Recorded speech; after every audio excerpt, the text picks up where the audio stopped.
Today is December 8th, 2025, Monday night. We are film podcast. We have special guests we'll be bringing on in shortly. But in the meantime, I do want to make sure that we are live. The comments are coming through, my audio and visual. If it is good, give me a thumbs up or a comment to verify it. Tonight we had to do a switch last minute for our guest, but we got lucky and we came up with a superstar that's going to be on with us in shortly. So as soon as my viewers let me know if we are live, if the live is good and the comments are good and the audio is good, then we'll get right on it. And hopefully, my co-host Ryan Wilcox may or may not show up as he is up in the mountains today. Dustin Gonzalez says, "What's up? Audio visual good." Will Harris says, "Good morning." It is good evening unless you're on the other side of the world. Then it would be good morning. So far so good. Perfect. All right. So without further ado, I do want to showcase our sponsors of the week, which is going to be EPD, Energy Products Distribution, and Make More Money. And Make More Money is going to be a little bit special because the guest we have is Make More Money. So without further ado, let's get it. All right, so let's bring on the intro. Give me 1 second here. And our sponsors of the week, EPD and Make More Money. And then let's do our intro for the showcase. Oops, that's not what I wanted to see. We need to show this.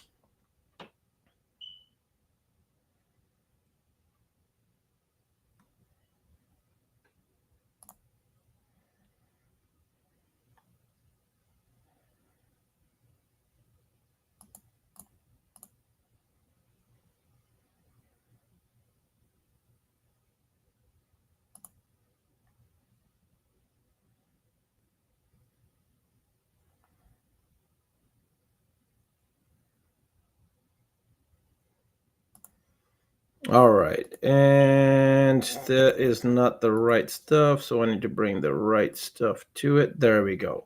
There's our chats and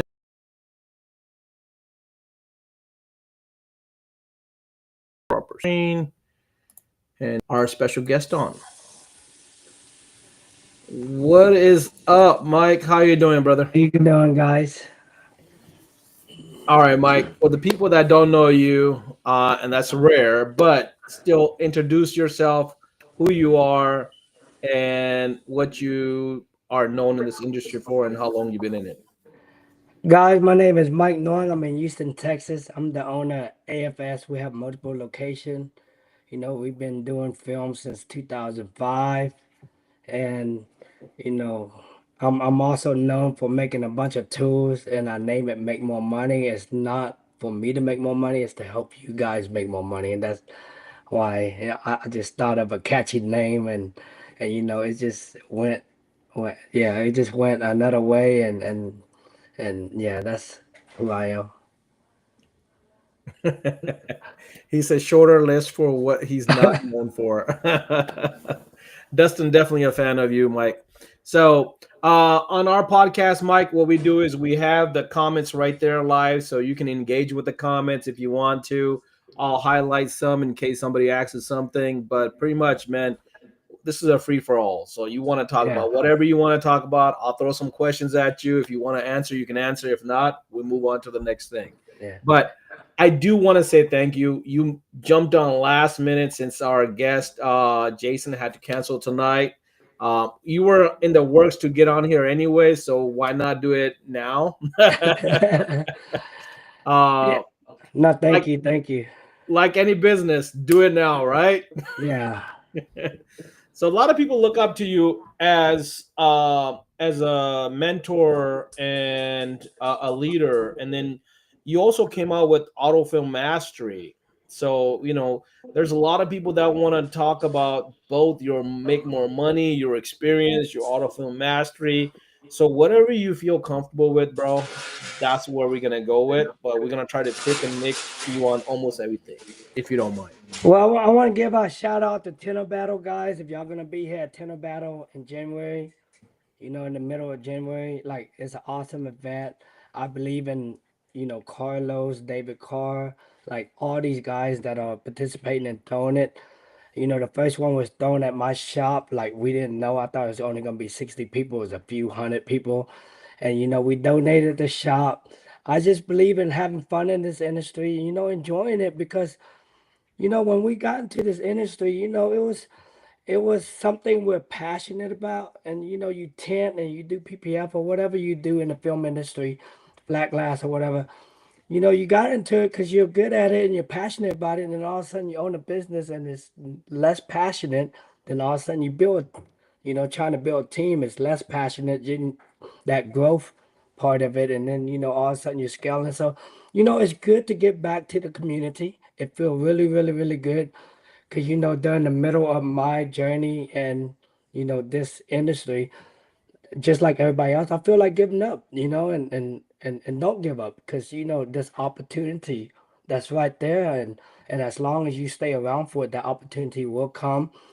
And then now I'm just having fun. I'm going out to SEMA. Tenor battle is like my thing. Everybody coming together. We're just doing how.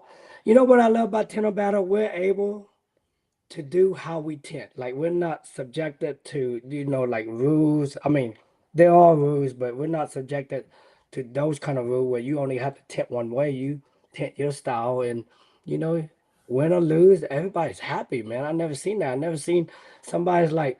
I go to other event and somebody's like really pissed off that they lose, but at tenor battle, they're like happy to lose. I'm gonna go drink a beer. I'm gonna go hang out, and that's what I love about tenor battle. So you guys, y'all haven't got your ticket. Make sure y'all get out there. It's in the middle of January. You still have time. Come to Houston. I'm here. You get to see me and all the guys. My shop and how we operate and stuff like that. So yeah, make your trip. Yep, January 10th and 11th in Houston. What is it? It's Finesta Hotel, right? That's Vanessa, where, yeah. yeah, that's where it's at. So if you haven't got your tickets, get on it. Definitely Carlos and David definitely know how to commentate on the events, but Carlos really know how to put on the entertainment or entertainment aspect of Tinder battles, and it's always a unique experience. I have been to a couple of them now. This, I believe, will be my third Tinder battles. One, two, three. Yeah, this will be my third Tinder battle, so I'm looking forward to it. Um, Hopefully, we will be up there a day early to kind of help out with the setup and see what the backstage looks like. And Carlos, I've spoken with a few different times, and he's saying that this is going to be another experience. It's going to be something different. And for the first time ever, he's got a betting platform, man. Like you can now bet on team who you think is going to win, just like Las Vegas, man. So that's a trip. I just saw the post today about about the energy drink, and they're giving away a 3 night stay and 2 tickets. So there's a lot of nice stuff going on with tenor battles. So you got tenor battles January 10th through the 11th. And don't forget, Film Fest first ever is going to happen in Atlanta, May 29th and 31st.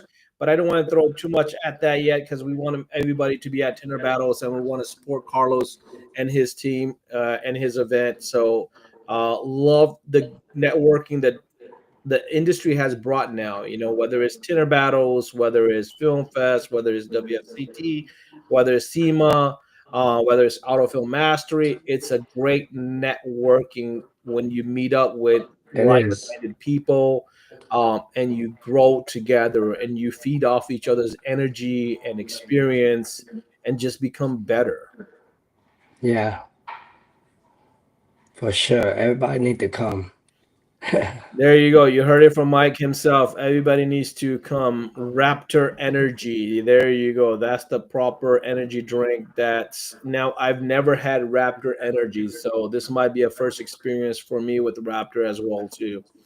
Um, your mama's crush can't wait for both. I see that Jeremy is gonna be there. This is gonna be his first time. He's teaming up with Billy freaking Murray. So let's see what your mama's crush does at tenor battles. So Dustin's gonna be out there competing and training. So that's gonna be cool. And then obviously you got Iron Man Saints. Man, Saints a beast. He Is is. any of your people competing at tenor battles, Mike? Oh no, they're not. They're shy. They're I shy, actually, man. Come I on. mean, uh, my winter tenor are pretty like, kind of like, yeah, they're pretty shy. They all was trained by me, and so these guys don't really know their window tenors. They just know how to tint window. They just know how to work hard. I want to get them out there. I want to, because they're really, really super good, and I've been pushing. I had to push LU, like just to come out and compete, and he's like one of my best installers for PPF, and I just wanted him to come out, experience, enjoy it, and get out of town, get out the shop, meet other people, but. Yeah, most of my guys are trained from scratch. That's one thing about us. Like we train everybody from scratch. I find a hard worker, somebody that cut grass, somebody that paint walls, and we turn them into window tinner, PPF installer, vinyl wrapper, so stuff like that. And it's just been a blessing on how we created the team. It was different, but it actually worked out really really good for us. Well, if you guys are too shy, I'm gonna tell you that Film Fest is gonna do something very unique. So, Film Fest with Autobahn are doing a collaboration where we're gonna do mini tint competition, and it's cash paying prizes, and you can compete multiple times until you win. So if you got tinters that are not comfortable with competing or don't know and don't want to be on the big stage, there's a mini stage that they can come into Atlanta in May 29th to the 31st and try out the Autobahn Film Fest mini comp, and it's free to enter. It's try out as many times you want, and it's gonna be just like the main competition, but it's just a mini with a cash prize. $1,000 whoever wins. So it's best out of four people per round. So if you're the best out of that four, you get $1,000 cash. So just kind of throw that out there for your guys. Maybe that's an incentive for them to come out and have fun and try out a competition, see where they kind of go at it. Sarah say we know those PPF clipper coming. We just invested in the mold of them, so a prototype will be made from that mold, and hopefully it come out, and we'll go from there. Guys, I invent and make a lot of stuff, and the thing about it is most of those stuff don't see them, and then some of them you see them, and some of them are worthless, like worthless, like invention, like. But my mind is always working. I was like, but there's one thing about me is I'm a doer, and if I'm thinking about something, if I put enough thoughts into something, I'm gonna make it. And then, if it work out, it work out. If it don't work out. And one thing I want to talk about is, I see comments of that's stupid. I would never use that. But you got to think about it. The guys that make those comments, like think about like the whole mindset of it is if you actually think about something, you put enough thought into something, just do it. And some people are so scared of doing it and they criticize other of doing it. I mean, the dumbest idea is the one that can make you the most successful. So you gotta think about stuff like that. And this PPF nail clipper is one of those ideas. I don't know if it's gonna be good. I don't know if it's not gonna be good. But I want to come out with it, and everybody can give their opinion on it, and I could give my opinion on it, because when we start doing it, either it's good or not good. But the whole thing behind it is, if you're thinking about something, you have thoughts about something, take action on it, because you would never know if something is good or bad until you do it, you know. So that's one thing I just want to tell everybody, because I do a lot of stuff that I think to myself, I look back and I was like, man, that is stupid. I don't know why you thought of that, but I get to do it and I'm having fun on it, and then it actually like create like other stuff for me to do. Be like, okay, that was not working. Let's do something else that will work.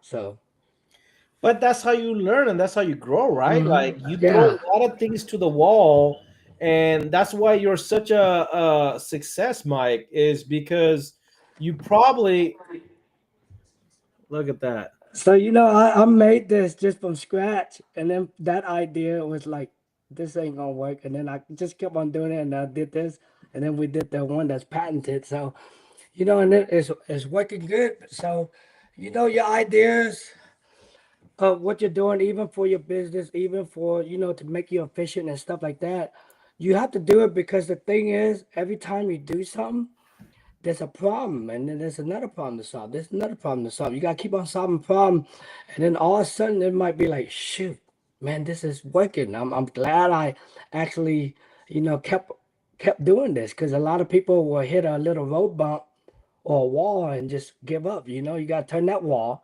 into a glass wall, and I promise, what you see on the other side, you'll knock down that wall, man.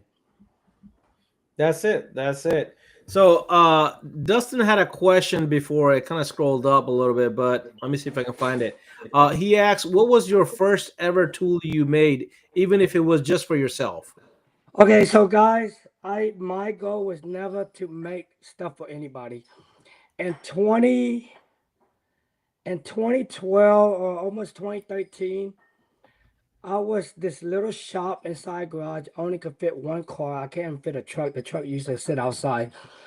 There was an Audi dealership that got built like around 2011. It got finished around 2012. The biggest Audi dealership that got built, the biggest Audi dealership in the nation got built next door to one of my shops. Everybody would tell me I'm lucky, but the way I look at it, the harder I work, the luckier I get. So when they built that shop, the GM was Danny Posey. He said, Mike, we're gonna give you all the window tint. Man, you gotta think about it. I only could tint like maybe 4 or 6 cars out of that shop. And it was just me at that time, moving super fast. And I wasn't gonna say no. At that time I was making like 15, $20,000 in tint a month. And this dude gave me a contract, 44,000, 48,000 is what they spent on me on top of the 15, $20,000 I was making retail. I wasn't gonna say no to it, and so what I did was like, I gotta get this done. So I made a guy stay on this side. Say, stay on this side. Don't fucking move. Stay on this side. Don't fucking move. I'll be on the back side because the back glass was always the hardest. Because the Audi, you got the third brake light and you got to pull them down. Yep. And when I put somebody in charge of the back glass, they always break that shit. Cost me 200 something dollars. So I was like, I'll do the back glass. I'll do everything else at that time. We were taking 12 to 14 cars for the dealership. I had a really good guy that was inside that was always supporting me. He was paying me like, I think at that time $228 for 3M FX, and I gave him a kickback. So we started making stuff to make us efficient. So I got the drop down from the tanks. I got the drop down so the sprayer would just drop down at the glass pillboard. So I was always making something to make us efficient because I said the only way we could tint this many car is to make us efficient. I mean, we're already good tenants. That's not the problem. But tools and equipment added with the mindset of efficiency will make you more efficient. So we did that. That's where it came about. And people were seeing it. They were like, "Hey, Mike, make me that." And I was like, for beer money and a 12 pack of beer, like I'll stay after work, make it, sell it to them, make a little bit of money. Kept on doing that, and then that's where the tools got invented because I kept on doing that because every time I saw something that would stop us from being efficient or slow us down, I'm always like, let's do this to be more efficient. And sometimes it don't work, guys. Like, not everything work. I understand you can have one squeegee and a spray bottle and you are efficient, but kind of to go to the next level, I was like, that spray bottle not gonna work no more. Nothing against spray bottle. I'm letting you guys know. I seen guys that are faster with a spray bottle than faster with a tank. But it's the same thing with a hammer. You give somebody a hammer, doesn't mean they know how to use it. So you got to train somebody to use it efficiently, where That's no matter if you use that spray bottle or that tank, you're gonna be efficient at it. So, the whole mindset thing was always changing. I kept on doing it. I am like there was a company that lost all his employee at a Ford dealership, and he had I think about 400 plus cars to preload. And he said, Mike, can you and your team do it? And I look at everything and I just like had all the efficiency in my head. I said, I'll get it down for you. And he said, man, I only need you for like 2 weeks, dude, until I get my crew back because they just left me. And then, I came in and we just knocked them all out. Yes, there was a lot of two windows, but, we were able to do that. I was like, I brought the plotter to the dealership and I say plot, plot, plot. We just plot and just slam on tint. We were able to do it. So I'm really, really good at efficiency. I set up a few dealership in town and that's where the two came from. Just me trying to make everybody efficient. Cause I said, you know, you guys are fucking fast already. What if we make you faster, man? Cause if I give you everything to make you faster, I know you could be faster. Not only faster, because like Dave Dillinger always say, smooth is fast. And I always kept that in my head. I said, man, smooth is fast. But you need equipment to do smooth is fast. So Nice. So I got a comment up here that said 12 packs of Heineken for an Aeroblade. That was Dustin Gonzalez. done. You gotta find Mike in that mood, man. Maybe he'll make that happen. The Airblade, guys, when we make the Airblade, I want it. I get this comment that is a little bit pricey, and it is. Like, personally, me, I think the same way too. But when we made that, we spent like almost 2 years making it, and I said, man, okay, let's come out with it. But then the thing I look at it, there's a guy named Michael Beaver at 3M, and if y'all know anything about 3M, they patent everything.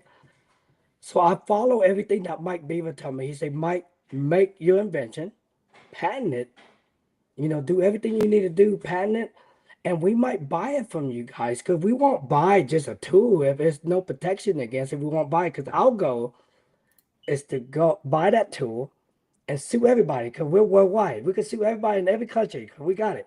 So I said, okay, Mike, that's what I'm going to do. So, the attorney costs on doing that and expediting it ended up costing me like 18,000.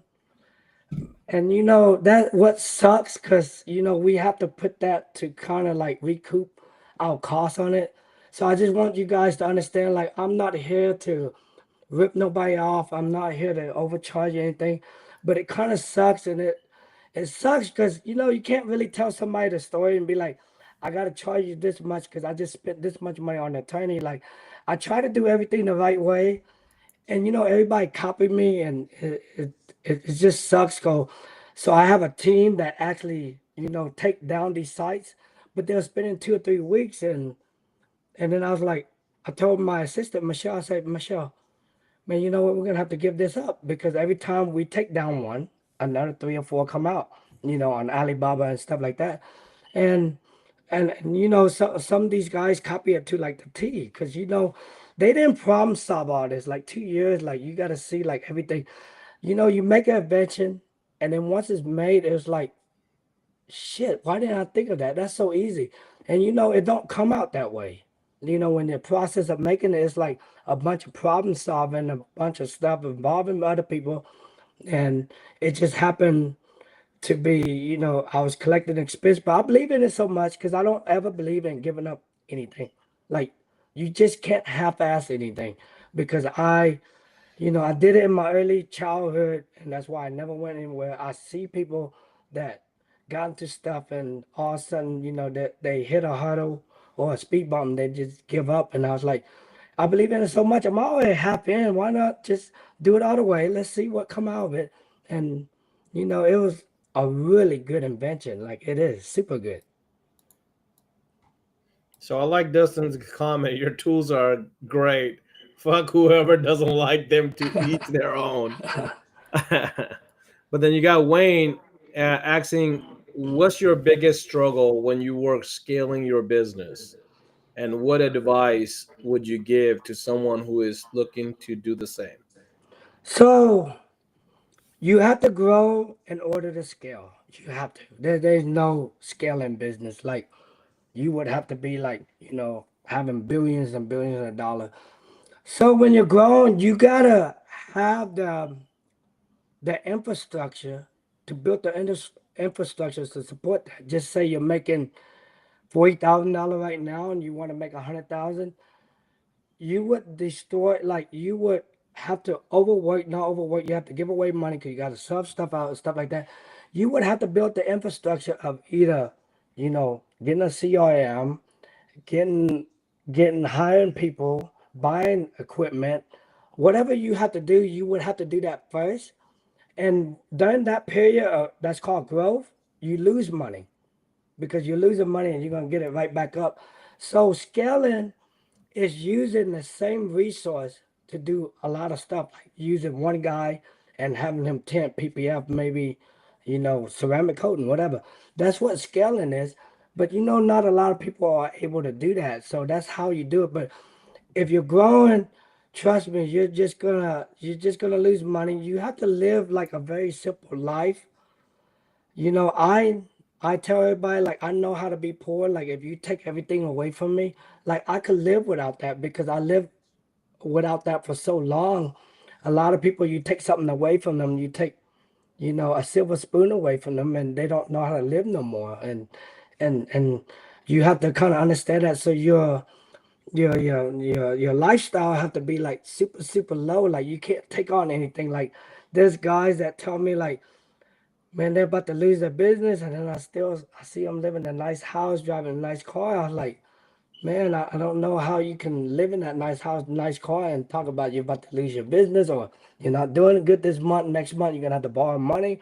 Like it's kind of different. Like guys like me don't really respect that. Like we look at it like, man, you didn't do what's necessary to like take your business that away. You still wanted to live like that fantasy lifestyle, and because you're a business owner, and during that growth period, you're gonna have to live the poorest lifestyle ever, man. You're gonna have to live worse than a bum. I mean, just have to do that during that period. There are people that come into this industry, especially now.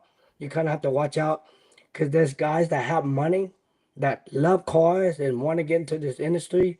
They have their learning curve too because they thinking money will, buy the badass installer. Because in their industry they might be like, software engineer where you could hire somebody for 300,000 and pay them, and they'll do they're professional. They'll wake up in this industry. Like you might hire a dude that used to be homeless. You might hire a dude that used to be a drug addict. You might hire this. Like it don't work that way. You can't go you know, hire somebody that's a winter attendant thinking he's gonna wake up early, do what you're gonna do. Like it's a little bit different. So you're gonna have to kind of watch out like how this industry is going because I'm seeing that right now. I'm seeing like all these guys jumping into this industry, and I'm like, man, how the hell he got a shop looking like that? Oh, he just sold his company for a fucking like 200 million, and this is just a toy for him. So it's different, and we all have to watch out for that because that is what this business is going because people know we got money now, make money, and we can make it. I mean, they're seeing you're seeing the industry evolve. Like back then, shoot, if like 15 years ago, maybe 20, if you were a winner today, like you don't make that kind of money unless you got like dealership account. Now you a winter tenant or a PPF installer, like shit, even the employee are driving $150,000 car, like it's a little different, So So how do you weed out with hiring? You got three locations now, right, Mike? You're working on the fourth one? well, we got we got four stores, three focus on film and the other one focus on detail. I mean, one focus on detail and then the other three focus on film. Okay. So with that, how many employees do you have?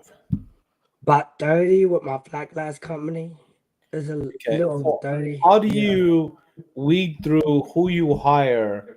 So what's the advice you can go for people that are trying to scale and grow and they need to bring on an employee?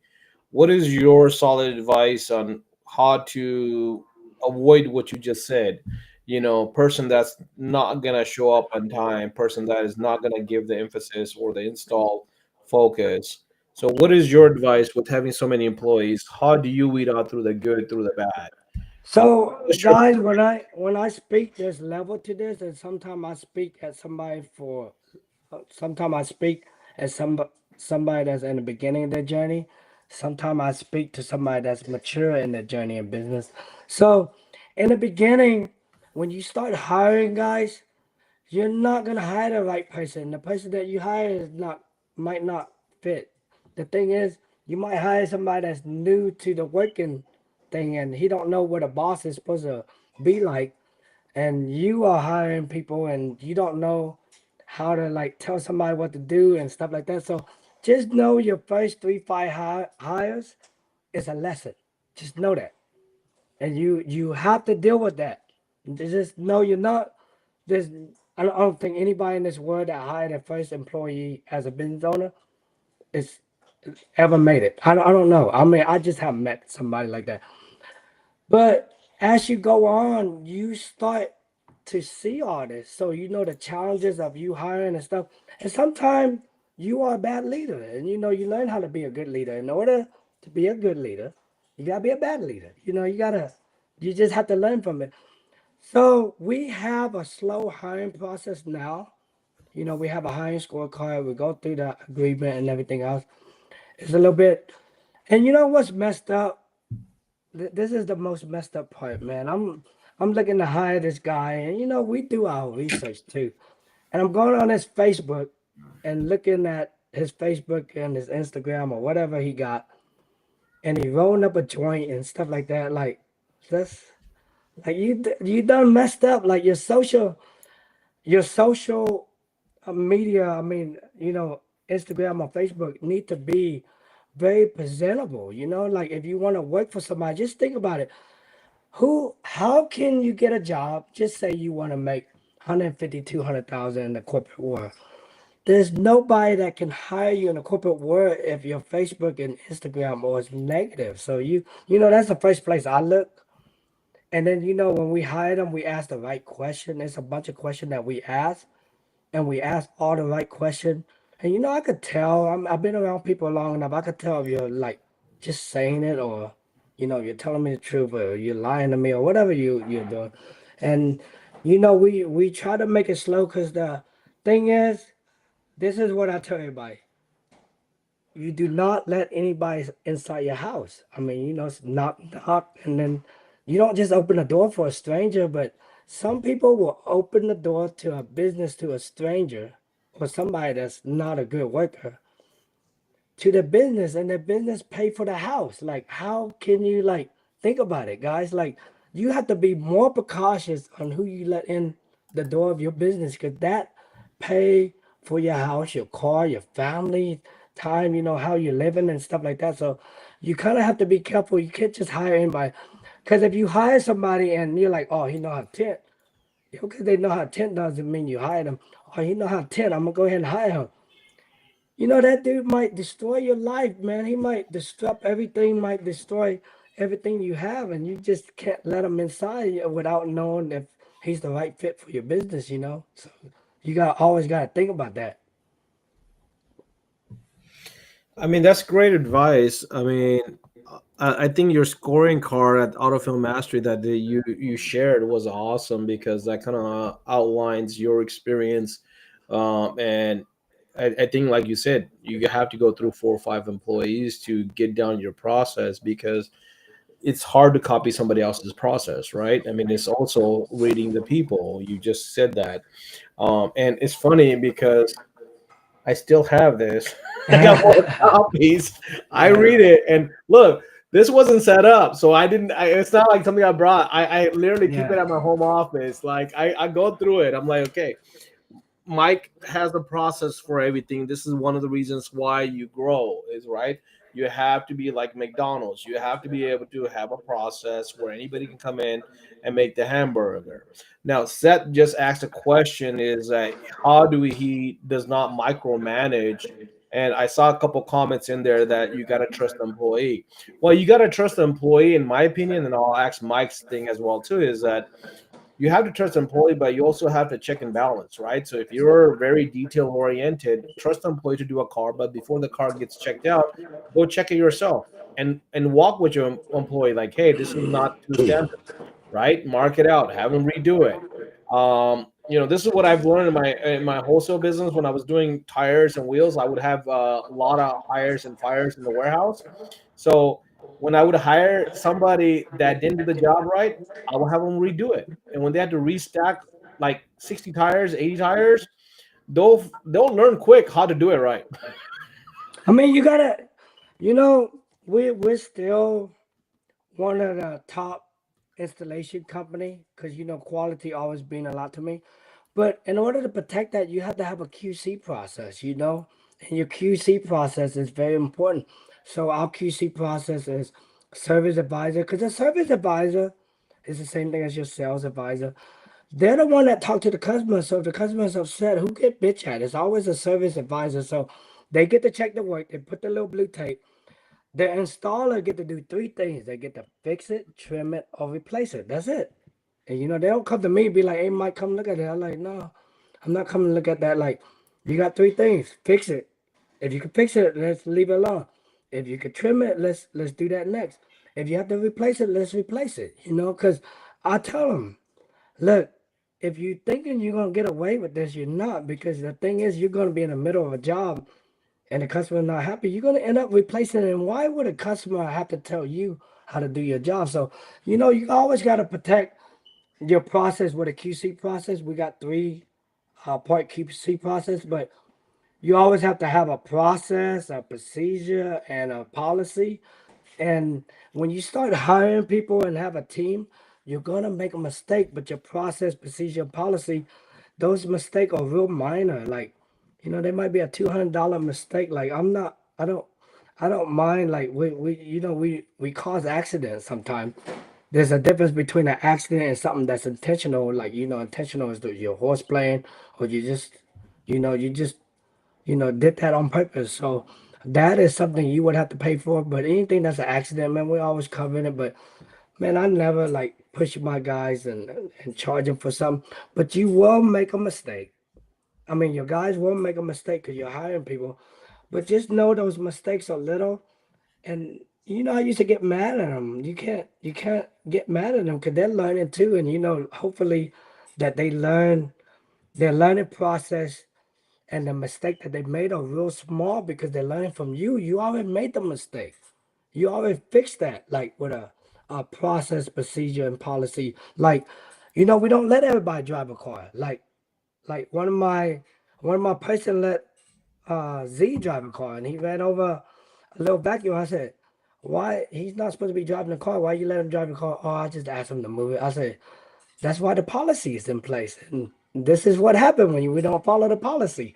And so you have that in place, and your mistakes and stuff are minimum. You're gonna make that, and you have to understand that's just part of growing. I mean, you gotta think about all these other companies like big dealership. They're crashing the car, and that's small to them, because they're selling 300-400 cars a month, and the way they look at it, they could fix it because they got a body shop in house, mechanic shop in house, and they could take a part off another car to fix it because it's sold already. Some stuff like that. So it's the same thing you gotta apply in your own business in order for it to grow. You know.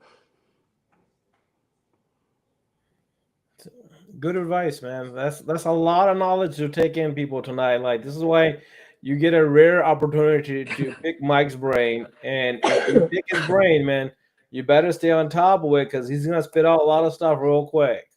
So, but man, Mike, I appreciate you, bro. This is Oh this is no, you're welcome. beautiful, man. This is awesome, and we haven't even talked about you. Honestly, like, this is funny. We haven't talked about you.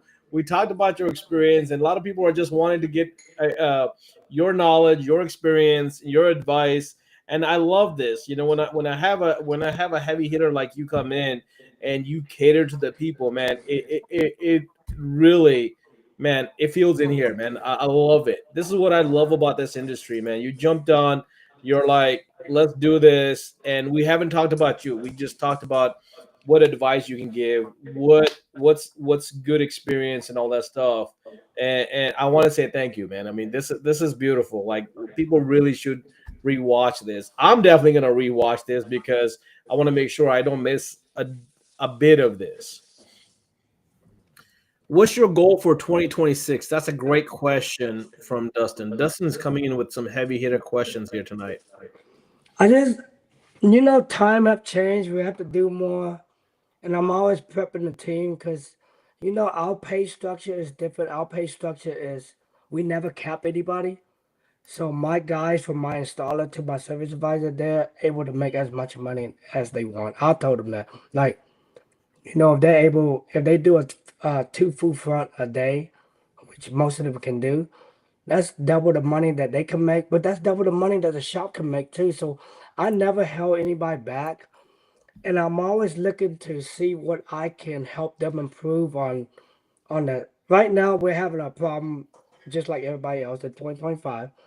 It's hard for us to close sales now. People are not buying cars, and we have to do stuff differently. So I tell them, I was like, get on the phone, take a video yourself, keep on doing that, keep on doing that. I've been doing that since 2017, and that's why I closed a lot of my sales when I was, in the sales world. But we all have to do something different. Everything is evolving. I mean, just think about it. You used to take pictures of cars that you used to do like maybe 5 years ago. Now, if it's not a video, it's nothing. So it's the same thing. Like, you have to like introduce yourself. You don't like make a video.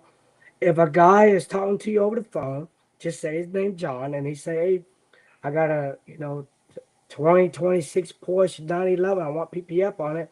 I'm looking at the full front. How much you gonna charge me?" That's how the conversation always go. And we're taught right now. Everybody's taught not to give prices right away. So you're taught to educate them. Like, do something different. Be like, "Hey, Bob, you know what I'm gonna do?" Or John, I'm gonna I'm gonna go ahead and send you some proposal. I'm gonna do this. Next thing you know, man, get off that phone. And when you get off that phone, take a video of yourself. Introduce yourself, because all you hear you is over the phone. Now, represent yourself and be like, "Hey, John, I know we talk over the phone, but I want to, show you a visual of me. My name is Mike. I've been talking to you. This is a portion we have right here. This is a food front and stuff like that." Man, when you talk to somebody, he can connect with you like really close. So there's there's two things you need to do when you get on the phone with somebody. Compliment them, and then find something in common with them so you can build a relationship. You got to find something. You got less than 30 seconds, less than a minute to find something. And it's easy for me to do it. But everybody have it, because I used to be that same guy like everybody else. I couldn't talk to customers. I didn't know how to talk. I was really good with my hands, and I just didn't know how to talk to somebody. But if you ever want to make your business successful, you have to put yourself out there. Like, it's like you can cook the best steak in the world, and if you want to sell steak, how do you let everybody know you sell steak? You have to put yourself out there. So you have to be uncomfortable. Trust me, it was really hard for me to be on camera. Y'all probably think Mike is a natural. Everybody would be like, Mike is naturally on camera. He's talented. People say you're talented after you already put in all these work. You had to put in like years and years worth of work, and then all of a sudden they see you and they say you're talented. I'm not talented. I work for that. I put in my work. I was awkward in front of the camera, and everybody need to do that, because you need to face that. You need to be able to talk in front of the camera. It's really difficult. It's not easy. I know it. And I'm the type of guy that say something is easy or something like that, because I know how it was in the beginning. It's the same thing as people say you got to crawl before you walk. You just have to do it. Your first few video, maybe your first 10, maybe your first 20, gonna suck. But you know what? At least you did it, and you get more experience, because when you keep on saying something and doing something, you just get better at it. It's just, period. And you're gonna have to do that, because everybody else is trying to be like that guy, and you got to say this, you would comment this, and just get on the camera, introduce yourself, talk to the person. Man, if you did that to me, I'll be like, oh shit. man, this dude, like, you gotta be a magnet. People gotta gravitate to you, and you gotta know how to do it right. You can't sound like you're selling. You gotta, be, just I don't know how to explain it. It's really difficult. I know how to do it for my own team, but I just think everybody need to do that like right now, or you're gonna lose to the guys that gonna do it because that's where it's shipping to. You know. So, I mean, I think another way to do is talk to them like a real person, and talk to them like a buddy, right? Like, talk to them, get their name, talk to them with their name instead of just talking about product and services. Like, one of the biggest thing I've learned is that is helping me is get their name, mention them by their name, and like you said, make a relevant connection with somebody, right? If they're into shoes, if they're into sports, if they're into, whatever they're into, like get You got get something in common with everybody, man. You got something in common with everybody. I don't care if you've been in a basement for 20 years, you got something in common with everybody. You just have to find that common denominator. You just have to find it, and you get better at it, because you got to talk to find it, and you got to ask the right question, but you have something in common with everybody. You just have to get it out. Like me and Cash like to eat. We was in Vegas and we're eating. like, like, you know, great food, just think about man. this. You know, think about this. You meet your customer for the first time and it's awkward. I get it. Because, you just met him. You're trying to figure him out how much money you can get out of him. You get a full body, full front, or, ceramic window tint on his windshield. You meet him for the second time because you bought your second car. And it's a little bit easier. You'll be like, hey, yeah, you want the same thing as you did last time? Yes. You know what I'm saying? You meet him the third time. All of a sudden, y'all hugging. Y'all like, hey, Bob, man, it's good to see you. You got another car. Listen, you want to do the same thing? Hey, how's your daughter? How's your kid? Whatever you do. Imagine if you talk to everybody like it's the third time you met them. Just imagine that. Man, you'd be rich. Cause everybody you're attractive. You gravitate. Like customer gravitate to you. You gravitate to them. Just imagine that. And if you ever met me in real life, and I never met you, I'm always hugging somebody. I'm always talking, chit chatting. I'm always asking where you from, how long you been in the industry. I'm just talking, and people don't know how to do that. They're awkward, like. So you just have to find something, and in order to do that, you have to break. As man, it's really hard for us because some of us are raised by tough, parents. Some of us are raised very cultural. Some of us are, raised differently as a childhood. So as men, our feeling never got validated, and we don't know how to express that. And you just have to get it out. Like, stop being hard, like me mugging. Stop, like, I want to see what this guy is. You just have to stop that because that's going to stop you from making money. You gotta, you gotta open up, and it's not easy. Trust me. Like, I grew up you know, um, in a really poor background, and that took me a long time, man. It took me probably almost 20 years to break out of the shell. I wish I would have done it a long time ago because I think I'll be more successful. People will want to help me. People will want to work with me long time ago instead of doing that now, So just to give you guys something like that, women are a lot easier because they're taught, you know, um, their emotion is validated when they're younger. Like, you're a pretty girl, you look good, that's a pretty dress, stuff like that. They don't say that to us, man. like, go tuck your shirt in, comb your hair, like, I'm gonna beat your ass. Like, I don't know how people daddy are, but I know my daddy was no joke, man. I love him to death, but he was very strict, man. So, it didn't play around like that. And for the it's harder for us as men. So we have to understand that, and knowing ourselves, knowing that that we are like that, and how to break out of it. We need to figure that out. Everybody got their own, you know, um, demons and stuff. They got to deal with it, and you got just have to deal with it.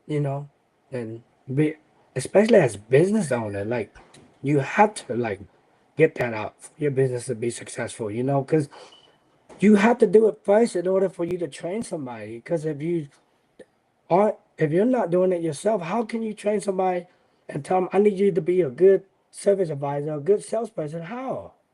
Because you're not talkative, you're not compassionate to another human being or another person or customer or whatever, and you have to be the first one to do that. Love it. Vin's got a question. When was the first time you made seven figures, and what did you change to make it happen?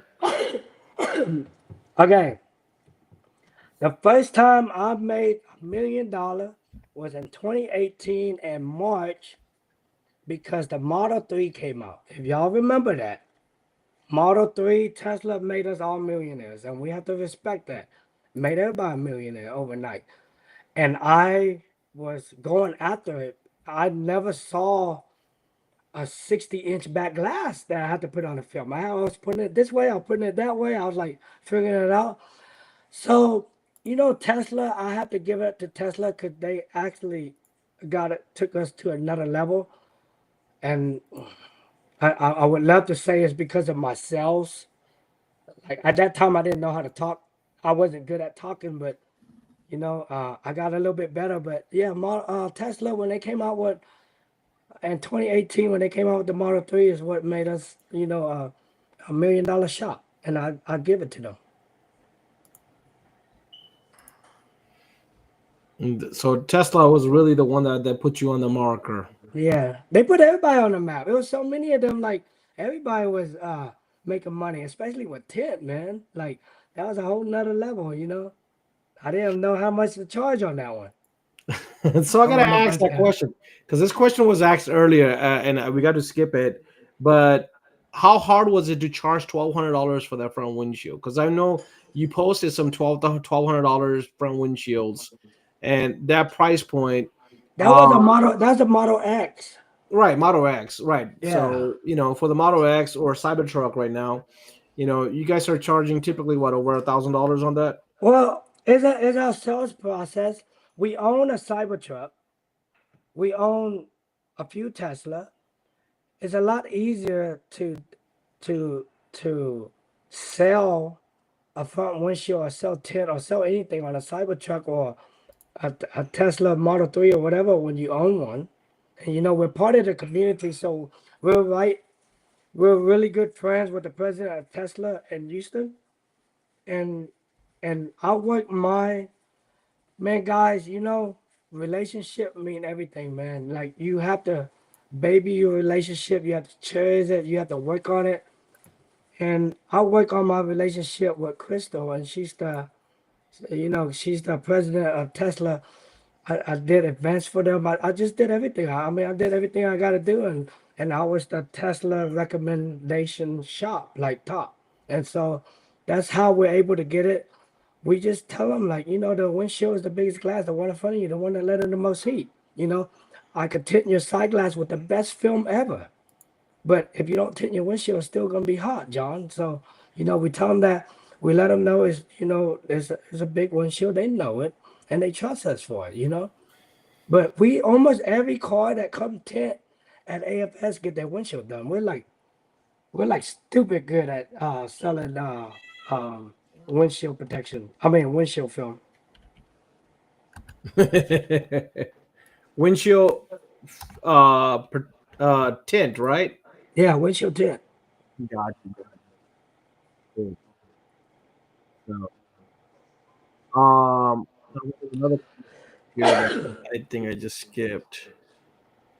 Vin says, "You've been an inspiration since the beginning. I appreciate everything you have done for me. All your device worked. Can't thank you enough." Thank you, Ben. When, I when, talk I talk to Ben all the time. so, with all the stuff that's going around in the economy, and business getting slower, and economy getting tougher, um, what is your advice going into 2026 for all the business, all the installers? 20. I mean, what I foresee is 2026. I don't think it's gonna be better than 2025. I just think it's gonna be the same. You just have to kind of like, yeah, man, you're gonna have to just work your ass off, man. Like, you do. We just we're lucky. I mean, we're a bigger shop, but we're lucky we don't owe no money. We didn't borrow money. We just work our ass off and bought everything. Like, we work our ass off for 3 months, bought a lift. We work our ass off for this. So that's the reason why we're in a better shape than some shops that are struggling. But 2026 is not gonna be any easier, guys, and that's why I say, man, you're gonna have to use different technique to talk to the customer, because right now people are opening shops. You got to think about it. When somebody's new and they're new to opening shop, they do like two things. I mean, the first thing they're going to do is be the cheapest in town, and then the second is use the cheapest material. It don't matter. That's what they're going to do. And you know, if you're saying that you're losing business to them, usually you're not. These guys are like one, two man shop. If you're a bigger shop, you're not. You just have to, approach stuff a different way, and you got to figure that out. We're always doing it. It's not easy for me, so don't think I got any magic bullet. Like, I'm just telling you what I do, and there's a difference between me and other people is I actually go out and do it. Some people will talk about it, but you just gotta do it. Don't be friends with procrastination, because if you are, you're just gonna stay in bed and keep on hitting that snooze alarm. There you go. That's your best advice for that. Now, Tim's watching us on YouTube, so he's got a question. When do you know when to fire a client? Not an employee, but a client. Have you ever had to fire a client? I think Mike, you talked about this once. Yeah, I mean, you have your terms and condition, which is how you set expectation. And you could tell already when they try to tell you what to do, when they try to tell you, we have clients that have been watching YouTube and they do it. It's not many because we're usually able to, set the expectation, lower the expectation. But if they do not meet that, that's your last chance of knowing if they are a fit for your business. And your intuition actually tell you that, but then you ignore it. When you ignore it, it's kind of too late, because once you take on somebody's money, you take on their problem. And I believe in that. Like, don't get anybody money if you're not willing to take on their problem.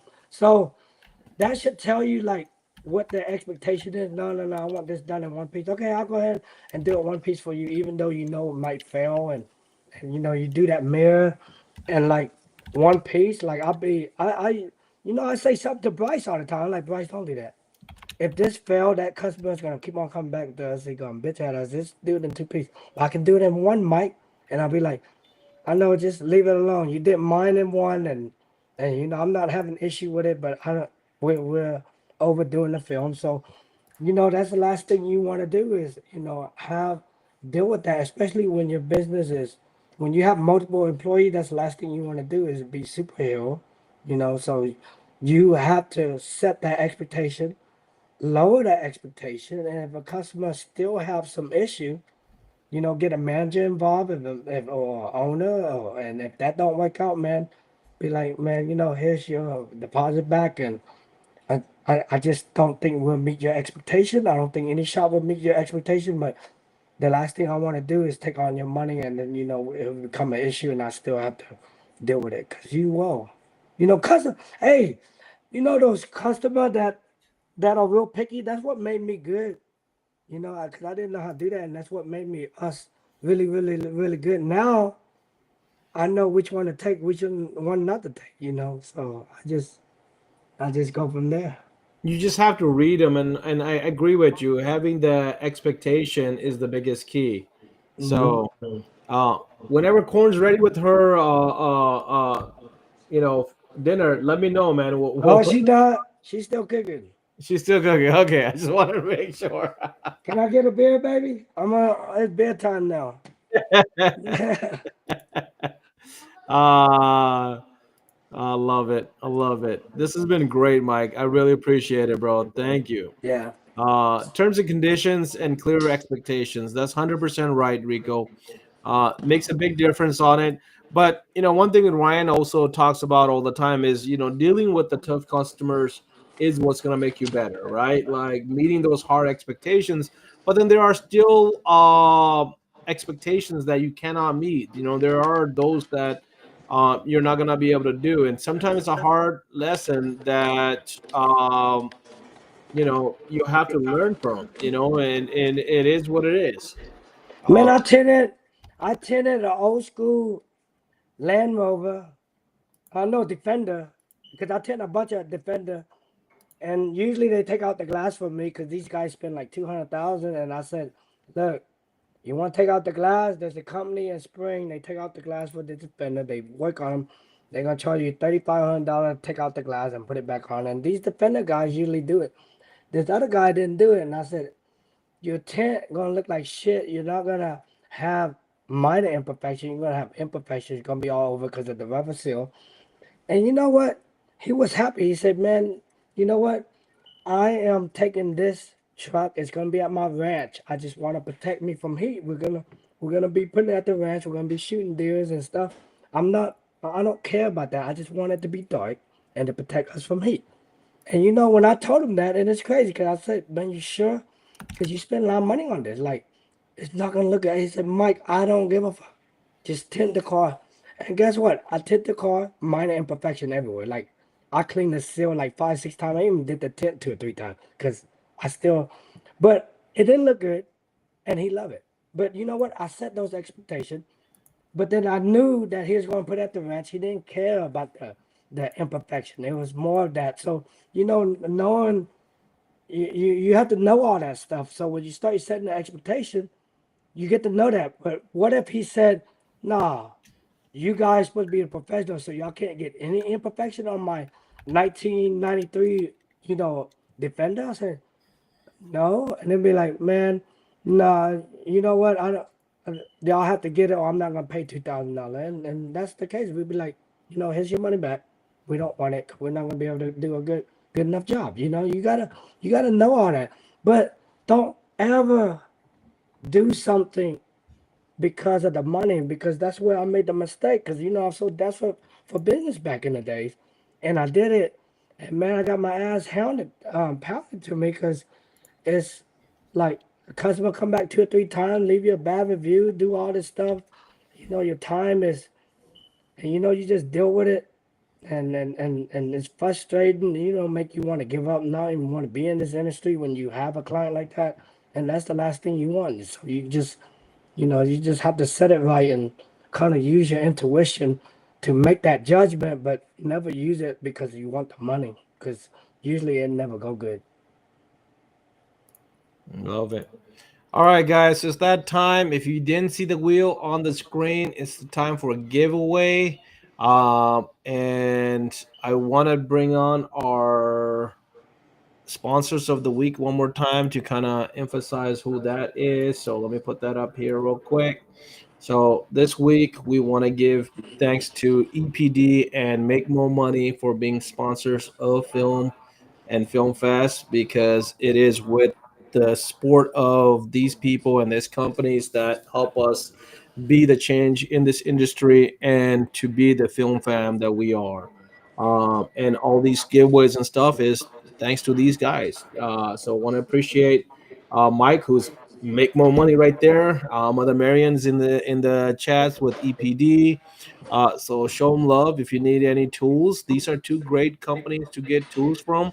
Mike's got all these specialty tools. EPT's got the three M materials, tools, and classes. So give them a shout out if you need anything. I'll bring the chats back on. Give me a second here. And then, yes, Tenor Battle is coming up soon, January 10th to the 11th in Houston. So if you haven't got your tickets, get your tickets, um, because they're gonna be packed. This Tenor Battle is gonna be, I believe, is gonna be one of the biggest Tenor battles ever. Amelia Island was awesome, but I think this is gonna be bigger. I think Carlos is putting a lot of effort into Tenor Battle. Um, so jump in the ring. Is there a PPF competition? I'm not sure if Tinder Battle's got a PPF competition. I know they're doing some training on there. I know there's flag glass and auto teams. I know there will be a PPF competition in Film Fest in May. Vin, we'd love to have you there. All right, Anthony, I got you on the wheel as well too. Anybody else that needs to be on the wheel? Um, Carlos is in the comments. Yeah, if he can answer that, if there's going to be a PPF competition for Tinder Battles. All right, Poppy, you're on the wheel. Anybody else I missed? Let me make sure. All right, Vin, yes, you are on the wheel. Yes, sir. I've got you up here. Vin. I'm pretty sure I had Vin up here. Did I not have Vin? Nope, I don't have Vin. Good question. I got you, Vin. All right, so that's our buddy there. Perfect. All right. So Fernando saying no PPF competition at Tinder Battles. And Gabriel wants in. Steve Rito wants to be in on the wheel. Okay, I got you, Steve. All right, Steve and Gabriel. Got you both, guys. Anybody else? Last minute. Now's the time. Maverick. Man, look at these guys. Come out of the woodworks. All right, so tonight's giveaway is gonna be two things. It's gonna be the film blanket, and then as well as another important sauce, and we'll get that shipped out to you if you win it. Um, Let me see here. Learn how to be live broke safe. Yeah, I love that. Learn how to live broke, save up to grow. That's a beautiful saying, Rico. All right, Mike, since you're the guest, you tell us when to spin it. We'll spin it for the first prize. First prize is going to be the blanket. Okay, go. There you go.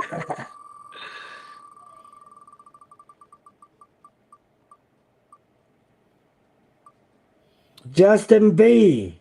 Justin B, congratulations, bro.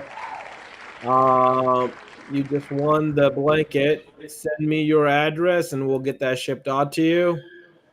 And then I'm going to shuffle it one more time. All right, this is for the important sauce. Whenever you say it, Mike. Go.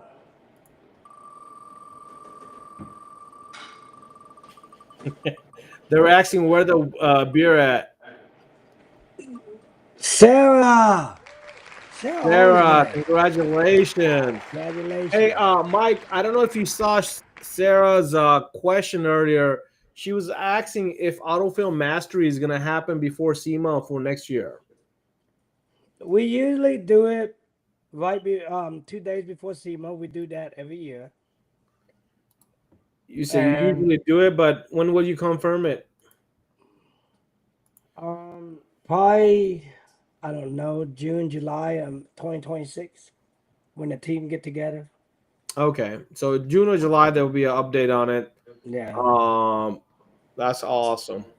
So, guys, Tinder Battles, January 10th to and 11th in Houston, Texas. Film Fest, May 19 to the May 29th to the 31st in Atlanta, Georgia. Don't miss out. Those both events are going to be awesome. There's going to be a lot of learning, growth, and networking. Any last advice for the people, Mike, before we kick off tonight? Any last advice? I don't know. Who got a question? I'll answer it. I'll keep on answering questions. I got like a good few minutes. Mike said he'll keep on asking questions. So, guys, if you got questions, we'll keep on answering it. I'm gonna entertain Mike until he's waiting for his dinner to be ready. So it's your platform. Coin say 20 more minutes. I got. Of course, the 24 or 20 more minutes. We can do 20 more minutes, man. It's not a problem. I really appreciate you jumping on, man. I mean, you come in last minute and do this. This is awesome. And Thomas says, "Let's go back to Vegas." He wants to hit that table with you again. Yeah. That was a good run you had for a minute on that table, man. Yeah. So Dustin asked, why less car in 10 years? You know, you have to kind of like, I study big companies that close down, like Blockbuster, Hollywood, and one of the company that intrigued me the most was Bed Bath Beyond. So Bed Bath Beyond just went bankrupt. They just closed. That was the store I used to go to almost every week, every other week. I just used to buy stuff from there. I used to love it. So if you read the article about Bed Bath Beyond and why they closed down, is because they hire the CEO of Target to come in and save them because they want an online presence. They took so long because they were all doing brick and mortar, and they had that 20% off coupon that kind of killed them. But the main reason why Bed Bath Beyond went out of business is because they didn't own nothing. They didn't do what like Walmart did or what Costco did with Kirkland or whatever. Like if a toilet paper or paper towel sell real good, Walmart will put their own brand on it. Kirkland, which is owned by Costco, will put their own brand on it. So Bed Bath Beyond owned nothing. They just sold everybody's stuff. That's the same thing that's going to happen to Best Buy. So if you don't evolve and learn and see this, you're gonna be out of business. I survived 2008. I survived COVID. I survived almost everything. So I've been around long enough to survive the environment. And there's people that's getting into the environment. They don't know. They haven't been seasoned, so they don't know everything that's going on. In 10 years, there's gonna be less cars. The manufacturer are doing stuff differently. They're all trying to lease the car. They're trying to do rent, rent your car and do this. They're trying to do different stuff, but eventually they're all going into public transportation. It's gonna be big times. There's always going to be like exotic cars, like old school cars, stuff like that. But buying new cars just not going to make sense because the way the manufacturer is doing it, they just want to put you on a leasing program. If you ever watch Adobe Illustrator, Microsoft, they all did that. They did that 10 years ago, 15 years ago. You used to be able to buy software or a Yep. CD for Microsoft Office and have it for life, 10 years. You can't do that no more. They did a prescription base and fade that out, even though that's messed up because they should be able to do that. The last time I had CS6, I used to be on AutoCAD. Like you buy a CD, you download on your computer, and you get to keep it for life. They all went to subscription base, and the automaker are actually doing that. They're having taxi, robot. It will be more expensive for you in 10 years to own a car than just to not have a car. And whenever you need a car, you just call somebody. You have to see that. And when you see that, that's why you have to shift your business. So the way I shift my business is more commercial.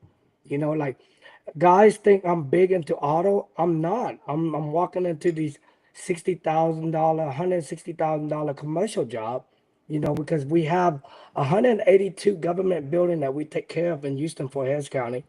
We run everything for Wells Fargo in Harris County.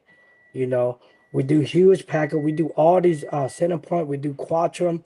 We do all these billion-dollar company, and we shift the business. But your focus should be on tint, not PPF. Everybody want to get into PPF because they think tint is $100, which is stupid.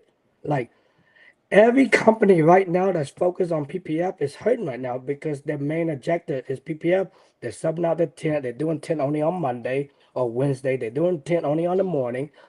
But tent is the number one thing because you can go vertical with it because you're doing auto.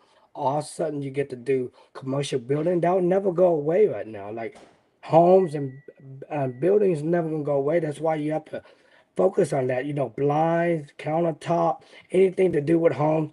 The worst thing you can do is get into boats and yachts. I don't know where the main focus. I just think the film company just started like competing with each other. Yachts and boats is the dumbest thing you could get into. You'll lose all your money. Don't fucking invest in that. That's trash. And I'm gonna tell you why. How many people own a yacht? Like, like how many of your customer, and then you gotta sit there and educate them. Hopefully they know another customer that know a yacht because you can't get into that yacht committee. The guys that are doing good and yacht and boats. So I'm not saying nobody's doing good. Their whole life been around yachts and boats, so they can get yachts and boats. But the thing is, that's the reason why I'm focusing on countertop is because every home have a countertop. It's so easy. The customer just did a $1,000, $1,500 tint with me. He owned $1 million house. He have a $10,000, $20,000 countertop that he loved. We can protect it because you already believe in the product. And why wouldn't you do that? Like you have to see the future and you have to put your focus. So you have to foresee the future like 5, 10 years from right now and not do what is today right now because paint protection film will go down. I hate to say it, because we had a good run, but it's not a necessity. The only necessity we have, our vinyl wrap, our ceramic coat, and our PPF, our window tint is window tint. It's the must have. It's the only must have out of everything we do. It took me a long time to figure that out because I thought just like everybody else, $2,000, you get $2,000 for a PPF, but you get $2,000 for tint too, So you kind of have to shift your way into that. And the bigger company all seeing that because the last thing I want to do is put another couple $100,000 investment into like auto, like just say PPF and stuff. I'm not just PPF do its thing. If we get PPF, we get PPF. We do want more PPF, but we're focusing on tint and just going vertical with it with the commercial side of it. No. So in 10 years with the auto, I like to kind of dive into that a little bit. So I understand what you're talking about with what happened with the softwares, right? Everything is subscription because it makes it look like you're not spending a lot of money. Because I remember when I used to buy Photoshop, right? Photoshop used to cost $1,150. This is back in the '90s, okay, like late '90s. So I remember I bought it at 750, and I thought that was a steal. But back in the day, $750 was still a lot of money. But that was an investment because I used to do ad pages for companies, right? I used to get paid $2,000 for a page to do ads for custom wheels and stuff. So, but it was an investment, right? But uh, with more of Uber and I know, but Cash, you get the reason why they want prescription based is because they get the lifetime customer. The lifetime of right. a customer is what they're going after, not we charging him cheaper than owning the car. I have none to do that. We get to charge him. He's gonna live on this earth for 60, 70 years. We get to have that business for 40, 50 years of him staying inside, just say Toyota, instead of going somewhere else. So once somebody get into that thing in the future, and that's what they're going after right now, because that's what the lease program, like Tesla did that. Like they did zero down, $300 a month. I told my guys, I said, don't buy a fucking Model 3. That's stupid. Go zero down, $300 a month. Go do that. Yeah, it's 10,000 miles a year because they did it. And I was like, do that. That's cheaper than owning a Tesla. We're paying $650 a month for Tesla for that plus the insurance, and then whatever money you got to put down. I don't know, 10, 20,000, whatever it is. It's cheaper to go this way. People not seeing it, and I'm like seeing. I was like, man, this is crazy. Like they're putting you inside a Tesla uh, um, ecosystem. That's the whole thing. Is I want you part of my economy. You know what economy is? Y'all gotta know it because rich people know what economy is. It's how you spend your money, how you make your money, who you gonna give your money to, and you control the economy. And you gotta be rich to do that. Or pretty well off, and that's what they're able to do. And you're gonna, everybody's gonna do it. Everybody's gonna fall for it. It's gonna be too late because too many people gonna actually do it for that system just to take off and be the only system. You know. So the only system that you're foreseeing in the next 10 years is a lease system and no more purchases. Yeah, I mean something like that. Like you just get to use a car for a week. You know.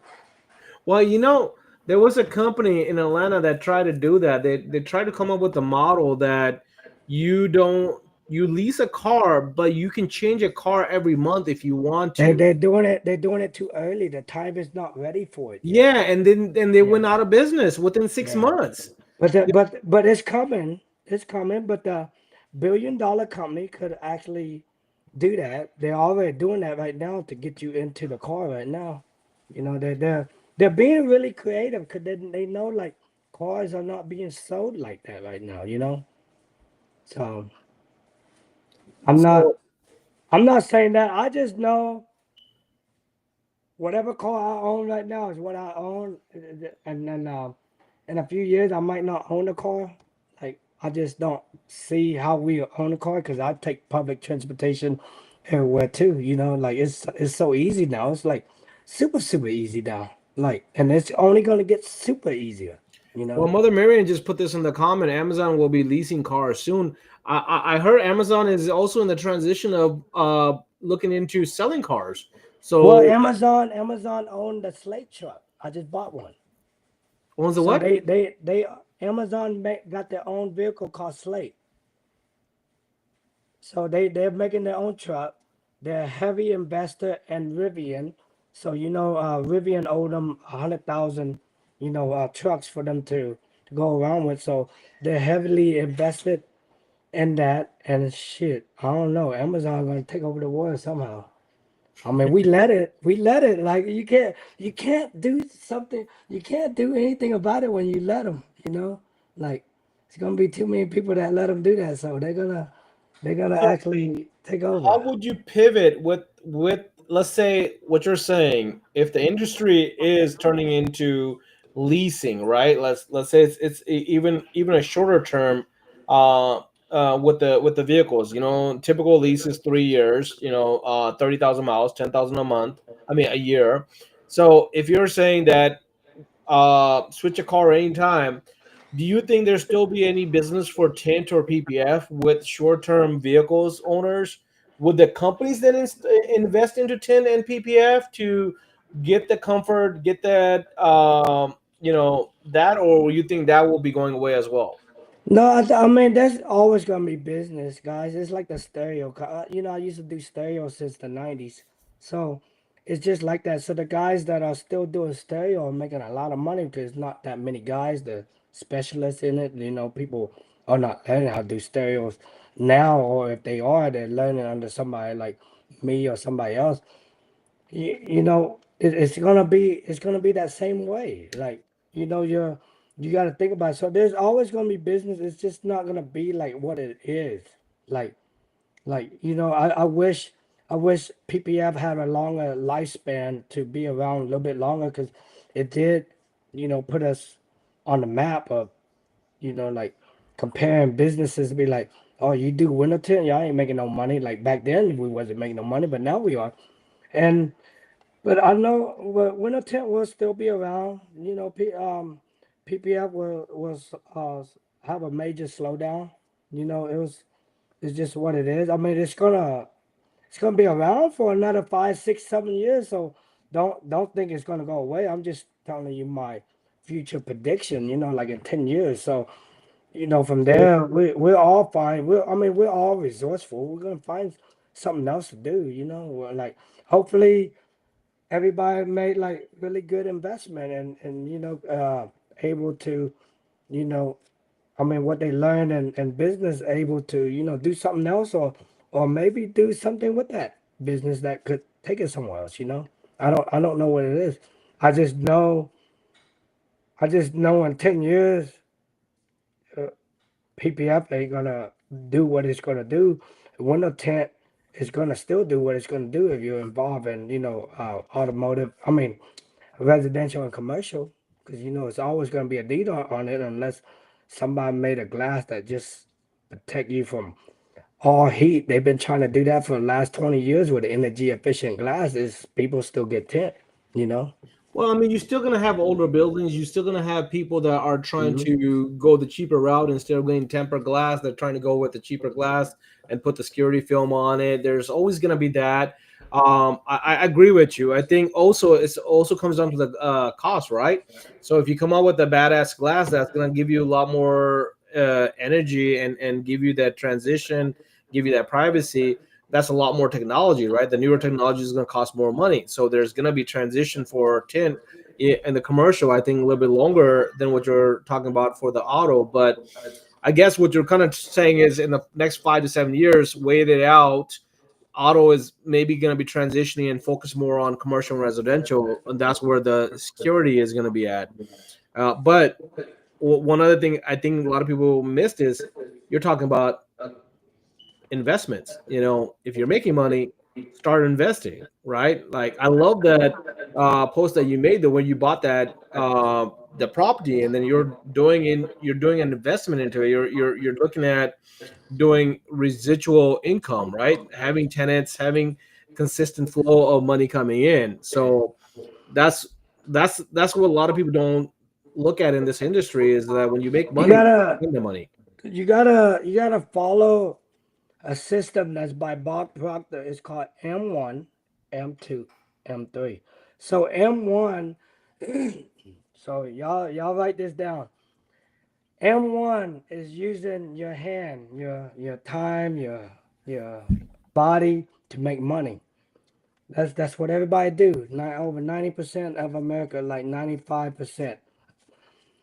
M2 is you still do that, but you take that money and invest it in coins and real estate, whatever else. You got to invest it. It's called compound interest. Then M3 is what the 1% go after, and that's building a business that's using everybody else's time and resource to build, you know. And you got to think about that. And the more you learn from it, you got to take your money and it have to be, you know, 15 maybe 20 years ago, 15, 20 years ago, you couldn't invest in stock. You would have to have a broker, Merrill Lynch, Right. Fidelity. You would have to have that. You would have to have somebody that could show you everything because it's not on the internet like now you got apps. What's the Dude, biggest it's one? What's the biggest on app? your phone. Like it's Yeah. on the home screen. Like you go to swipe left. Um, One of the features is even the stocks. even if you got a Venmo, you can invest in stocks and coins and whatever you want to do. So it wasn't like that. It's so easy for us to make money now. Like you couldn't do that. So you just take your money and it's up to you. If you want to gamble, you gamble. Play option. If you don't want to gamble, go ahead and put in the S&P. It got a good 10% return on it. It'll compound. You you have to play around with that because when you're younger, you use your time to make money, and when you're older, you use your money to make money. And you gotta understand that it is level to this, and you gotta understand that, and you gotta be able to do that. Like these guys are just putting their money away, but when you put money away, it's money that you don't need. Like if you could put away, I don't know, $3,000 a month, $10,000 a month money you don't need, put it away. Like, go put it into that. Like right now, people tell you not to save. The dumbest thing you can do is save. I didn't understand that because I grew up and my parents are Cambodian. All they know how to do is save, but that money ain't doing nothing. I think they got money saved up from 40 years ago. But anyway, that dollar is still only worth a dollar. You gotta Well, it's understand not that. worth a dollar. It's the inflation. So if you put $100 under your mattress today, Mhm. next year that's only worth 95.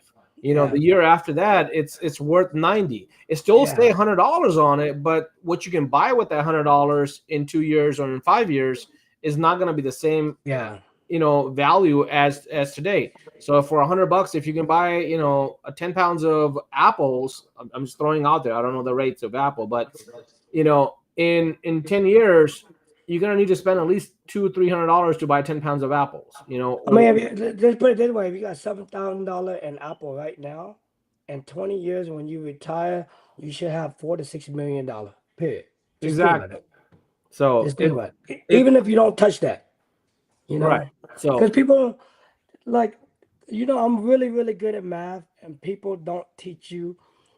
And school would never teach you this. They'll never teach you compound interest, and you need to know about compound interest yep. if you're going to invest. You need to know about compound interest. You're gonna buy a house, you got a credit card, you're gonna buy a car. You need to know about that. And your compound interest is like 0.001. Like if somebody tell you like 7% is 0.0007, you gotta calculate that because that's the daily, the monthly, whatever interest they're gonna charge you or what you get back.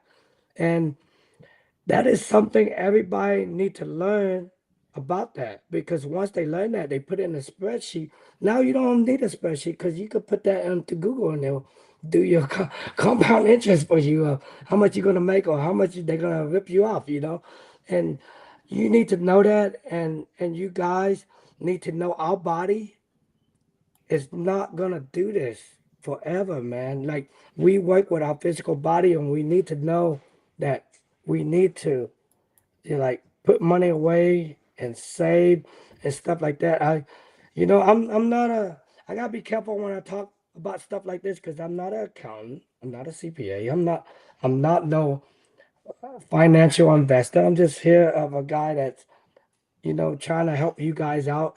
Like, I don't have any company that invests with me. You can't give me money because I can't invest for you. But I just want you guys to know our body. We work with our physical body, and it's gonna give up one day. And you gotta like think like really, really good. And when you get older, and everybody would tell you, I wish I knew this when I was younger. But even if I told you this when you're younger, you're still not gonna do it because I wouldn't do it. I don't think I was hard headed. I wouldn't listen to nobody. We all But are. That's the same thing we deal with our but kids, right? you Like, know, we you know what gotta mistakes they're gonna make. We tell them, don't everybody make them. everybody want to listen to their peers. Like, I talked to my niece, and I said, "Why you want to do this?" Because they asked me. They said, "Mike, why you say I want? Why are you saying you should be a CPA?" I said, "If I know everything right now, I would have been a CPA. Why? Because I like dealing with B2B business. B B2B mean business to business, meaning that business have money. Why would I want to deal with somebody that's have a budget, don't want to spend money? When you're a CPA, you are doing tax and financial advisement, or whatever you're doing to another business that have money. And that's why I said, like, I don't think you should do that. I think you should be a CPA. That's what I would be, because you're wanting to be, this and that. And I'm just giving you my advice. But they want to listen to their peers, because my friend are going to this school. My friend is doing the same thing. I want to do the same thing as them. I want to go to that school. I want to hang out at that place. And I was like, that is the worst thing you can do, is listen to your peers. You should listen to somebody older, somebody that made the mistake. That's what I'm doing right now. Like, I'm always listening. Like, man, what should I do? Like, why you think I'm doing the stuff I'm doing? Because I'm like actually laser focusing on them, because they're telling me like, do this, do that. Because I hang around different people. Like, your environment mean everything. You could be hanging out, in Houston we call it the North Side, East Side, Greenpoint. I could go to just a bar or restaurant nearby, and they'll be like, "Hey, Mike, that's a cool Jordan. How long you wait in line? What number is that? How much did you pay for that?" Instead, I'm hanging out in River Oaks, where they're talking about, "Man, I just bought this apartment. I'm gonna go ahead and turn it to this. Would you like to invest in this?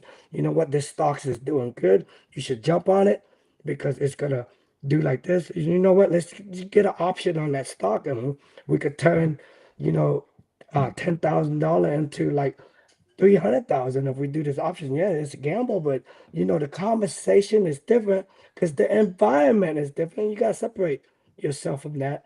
Stop hanging out with dude that ain't talking about shit. Because I've been doing that for a very long time. That'll mentally destroy your brain, man. Like, you're taking in bad information that is negative to your mindset, that it's just bad. Like, once you take in that information, that's why there's some stuff you shouldn't want to know. Like, I don't want to hear it. I don't want to hear it. I can't put that into this subconscious, because I'll actually might think differently, might do something differently. So you have to be careful on stuff like that. I'm a big believer in, like, whole mindset, frequency, vibration, alpha, beta, theta, delta. I'm a big believer in that. It's actually true. You just, you just have to change this, and you gotta make your mind and your body work together, man. Don't don't let your mind be your enemy. Yeah, that's 100% true, or in Mother Marian's case, 98% true. But but no, you're right. There's so much. that we can do. And then going back to the body thing, what you were talking about, phase one, phase two. um a lot of people don't understand that, especially the guys that's been tinting for 30 years. And if they're just tinting and they don't have an exit plan, they don't have a growth plan, they don't have a replacement or scaling plan, they are really are in for a surprise when their body starts giving out, right? You're not going to be able to keep on tinting the same way you're tinting in your 20s and 30s, right? Like as you get older, your back's going to start hurting, your knees start going to hurt, you're going to get slower. So it's all about how do you keep on having that compound interest, how you keep on having investments that's going to make more money for you, how do you save on that money to grow that money. So Man, you gotta think about this, Cash. Guys, I talk a little bit differently. If you was to talk to me in 10 years, I'll be like, man, fuck that. I'm the fastest tenor in the world. I'll beat him in 10. I could tip 10 cars a day. Man, I'll put on that side glass in 1 minute. And then now, if you talk to me, I'll be like, man, you know what? Create a business, invest, and take care of yourself, take care of your life, and everything else, because you still need to make money. So you're talking to me at this age. But if you talk to me 10 years ago, I wouldn't talk like this. And I'm trying to I'm trying to give advice from somebody that been through it. That created this. Because the last thing you want to do is, man. I don't want to insult anybody, but the last thing you want to do is listen to somebody that's still in their late 50s or mid 50s that's still titting by themselves and stuff like that, because they just never change it. Because if you're stuck working with these two hands, your thoughts are always different. Like, I'm gonna do this widow tint, I'm gonna cut it like this, I'm gonna do like this. Your thoughts is never like, man, you know what? After I finish doing this widow tint, I'm gonna make $10,000 this week. I'm gonna go ahead and take 3,000. I'm gonna go ahead and invest it in here. I'm gonna do this. You know what? I'm gonna go ahead and hire a secretary. I'm gonna do that. So this level, and I'm always careful how I talk, because I don't wanna talk down on anybody, because I know how it is, and I've been there. I've been tinting for shoot over 12, 13, 14 years by myself, man. Like, like, why didn't I think about this fucking like in my fifth year? And I'm like so pissed off at myself right now, because if I thought about this and did this, I would have had what I had like maybe 6, 7 years ago. Maybe not, I don't know. But my thoughts and my thinking and everything was different back then. And I just want people to know, like, especially if somebody's under me, like Bryce is only like 22, and I was like, Bryce, you got a whole, like, if you want to open your own company, I'm here to help you. Like, he had me, and it's rare that people will have a person like me. They'll have another person that want to put him to be a slave in the system, and I'm over here like, when you're ready on your own, do what you got to do. And he's happy, and I don't hold anybody like that they don't belong to me or anything else. I just want them to be better, especially when you fought so long to be a better person. You want everybody to be better too. I love that. Meeting Bryce, meeting Apollo, seeing what you're doing with that. That's what really separates a true leader right there, because you're not just trying to look at for yourself. You're looking at your whole team and elevating everybody with you. I loved what you did with Apollo, especially that watch, bro, because like you want to have a bling, you want your boys to have bling, right? You Oh want yeah, to. you are a mirror image of the people around you. Yeah, Every so You it's all are. about peers and what you were talking about, like hanging out with people that just want to drink and just talk bullshit, or you want to hang around with people that you can still drink, but you can have your intelligent conversation about growth, about investment, about changing. That is what's going to define you. And a lot of people don't understand that is it's not just on you; it's on the people that you hang around with. We talk about that with our kids as well. We want you to hang out with good friends, because good friends is going to equal you going to a better university. It's going to have a better impact on your mindset and what you want to learn and grow, and be a better person. As a father, I want my kids to do better than I did, because I don't want them to struggle as I did.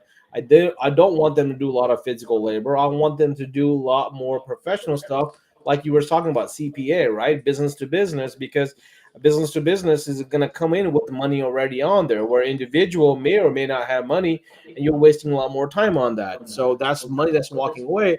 Plus, with business to business or commercial or residential tint we're talking about, it's always going to be a bigger ticket than the card that you bring in, right? What your car is going to run you $300 to $500 average, where your commercial jobs are going to run you in thousands, right?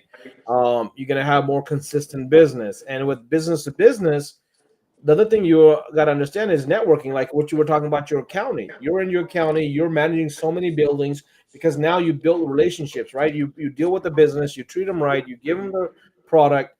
They're going to now have other friends that's going to have another business. Now you're kind of leaping into that automatically, and you're growing your business because that business to business networking is is unstoppable. It's untapped potential. A lot of people don't realize. Yeah. I agree with you 100%. Um, and Brian, nobody's talking about not learning every day. Everybody learns every day. What we're talking about is you're not gonna be able to tint like you were able to tint when you were younger. Just because with age and body is not going to be able to do the same thing.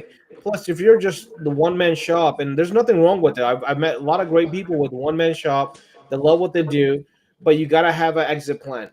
If you build a business for 10 years or 20 years and the business is solely dependent on you, and God forbid tomorrow you croak, where's that business going? How is that business going to run? If you go to these shows, how is that business? If you take a vacation, are you able to take a vacation? Is your business able to run when you take a vacation? Okay, let's forget everything else. Everybody wants to take vacation, right? Do you still have an income coming in when you are sleeping? Do you still have income coming in when you are awake?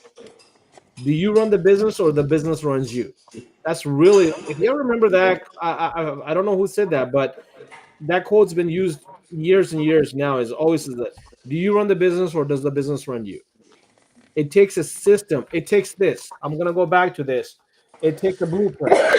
There's a lot of stuff in it. This is a funnel, guys. If you guys don't understand what a funnel is, this is how you bring everything together, right? You got to have a business, you got to have a marketing, you got to have sales, you got to have a process. I love this because this is very thoughtfully thought through, and that's how you're gonna scale up. Is if you have a blueprint, if you have a process. Um, Only Gen X can understand it. I'm a late Gen X. I understand it, but I also understand that I'm not gonna be able to provide for my family physically, in my late 50s and my 60s. I need to have. I'm gonna be a smart person, and I'm sorry, I'm not trying to downfall you, Brian, here, but I'm gonna make more money by having 10 employees that are gonna be able to duplicate 10 amount of work I can do than me trying to do it by myself. That's just logic. That's just it's proven. That's why You business know, you. I grow mean, and but make so much money. guys, if when you hire somebody, like I said earlier, you'll figure it out after your 5, 6 person, whatever. I mean, it's just not gonna work out on your. It might not work out on your first 10 people, but because you have to learn every time, like what you did wrong, and everything else. You always have to blame yourself first. And I get it when some people be like, man, every time I hire somebody, like they go open a shop across the street or they end up opening their own shop. Most of the time, you have to look at yourself. Most of the time, I always blame myself. Like, why did that happen to me? It's not because it happened to me. What did I do that could have prevented? Could I ask question better? Could I did something better? Because somehow, if it happened to me 5, 6 times, it's because of me. And you have to see that. But you, I just feel like if you're a really good person and then you want the best for everybody, and hopefully that person stay with you, and you could be a good leader and stuff like that to hire somebody. It took me a long time. I was the worst, worst person you can learn from. I used to be that guy, like, I just fucking taught you how to do this shit. Why your dumb ass didn't know this shit? I used to be that person. And I was like, shit, like, why would anybody want to learn from me? They wouldn't want to learn from me because I'm badass, and then they want to go off on their own, and they should because I was an asshole. So I always look at that, and then now time is different. You know, I actually want the best for everybody, but I was taught by my dad. My dad was the worst person, man. He taught me how to change the oil, and he let the fucking oil fall on my face because he never told me to move when I unscrewed that little thing. He thought I would do it, and then he cussed me out and stuff.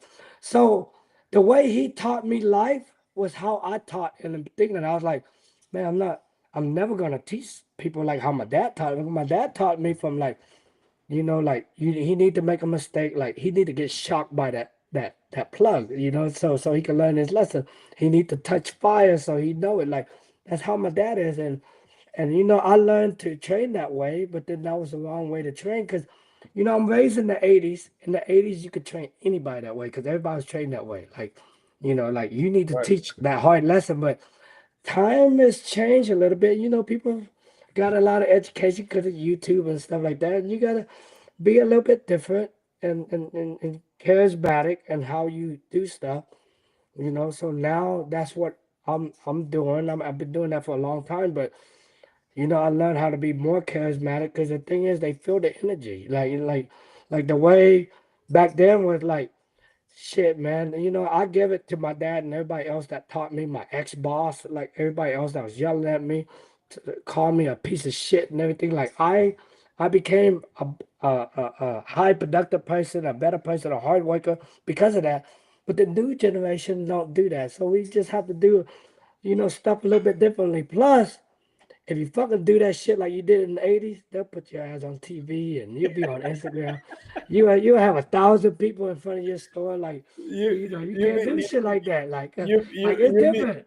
you be blasted on all social medias, man. Yeah, oh Like that's yeah. They'll like it's right now. I'm like careful. Like, man, if you go look on my Facebook, man, I don't be talking about nothing. Like if a dude waited like if a dude drove stupid, I ain't gonna be filming it and talk shit about him on Facebook. I ain't got time for that. But people do that, and try to call out people and stuff like that. Look at this manager and look at his. I don't got time. But people are doing that, and you gotta watch out for stuff like that, especially if you're a business owner. Like you can't get involved with like your personal opinion. Sometimes you gotta be careful with it. Like, my personal opinion is on my Instagram page. That's my house. You come in, you can talk shit all you want. It don't bother me, but I put myself out there. But you gotta be careful what you do to others. Like, I'm a big believer of that. Like right now, you're like you could be on camera, and they take the worst part of you, even though you did something right, but you just said something nasty for 3 seconds. You're done. You yep. know? Yep. Yeah. Nobody's gonna focus on that 97% of you doing great stuff. They're only gonna focus on the 3% you do negative. I've talked about this before, is that even in our group, we have a lot of positive posts, right? We get 3, 5, 10, 15 comments, engagements, right? We had a negative post, and within 30 minutes, we had 78 comments.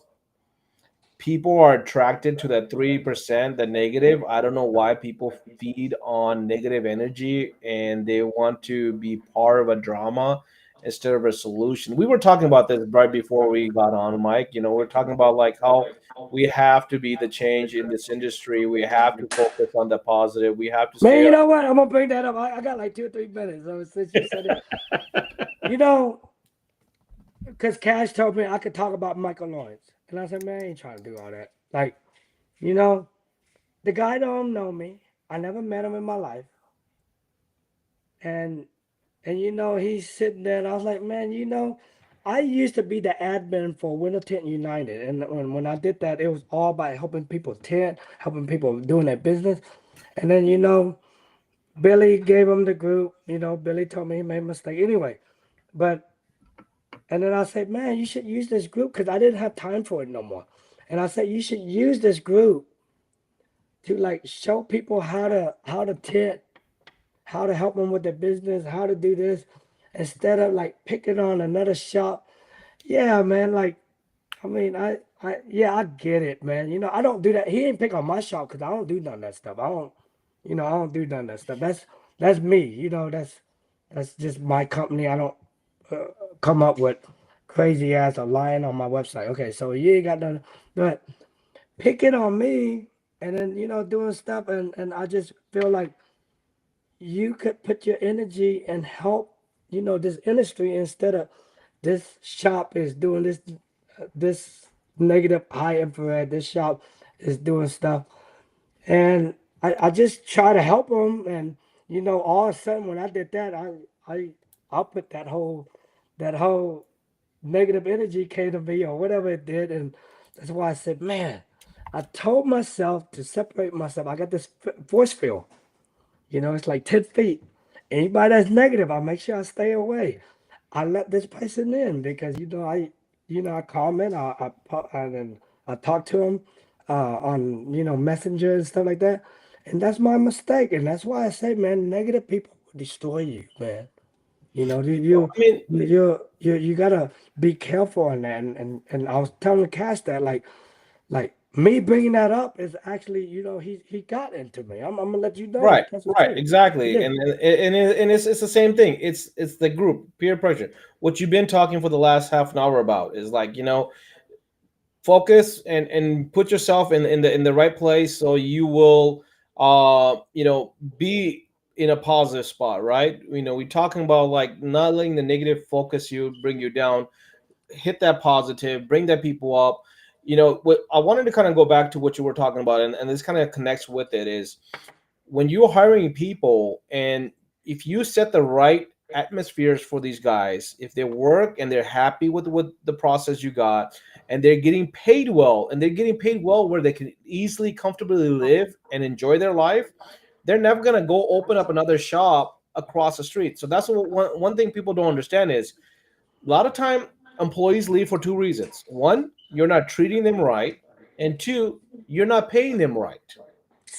So if you do those two things, man, you don't have ever worry about anybody. But lastly, if you're really in it for the community and you're really in it for the goodness for everybody, if somebody leaves you and they got a better opportunity, I tell this to everybody, and I swear I've said this before. I tell this to all my employees. Listen, bro, if you can find a better opportunity for you and your family somewhere else, go do it, because I want you to be the best you can be, right? If you can get better value out of something else or somewhere else, go for it. If another competitor is gonna pay you way above what I can pay you, go for it. If you can Okay, open I your own got business and make more money, do it. guys. I gotta go in about 2 or 3 minutes, but I want to say something. I'm hiring another person. It's been almost like I say almost a month process, maybe 3 weeks. And this person been wanting to come work for me for almost a year.